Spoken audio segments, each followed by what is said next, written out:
থাকবেই। শুধুমাত্র জয়টাকে বরণ করে নিতে চলবে না, হারটাকেও স্বীকার করে নিতে হবে এবং সারা জীবন হেরে গেলেও কিন্তু আফসোস করা চলবে না। তো সেইটা নিয়ে একটি গান। তো হারের মধ্যেও মজা আছে। অবশ্যই আকাশটা তার থাকবে যে জিতেছে, আকাশের মেঘও তার থাকবে যে জিতেছে। কিন্তু যদি জেতা লোকের প্রাণ খুলে হাসার অধিকার থাকে, তাহলে বলতে পারেন কেন একজন হেরে যাওয়া মানুষ প্রাণ ভরে কাঁদতে পারবে না?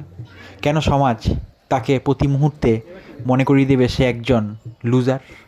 কেন সমাজ তাকে বলবে যে তোমার কোনো ভ্যালু নেই, তোমার জন্মটা বৃথা হয়েছে?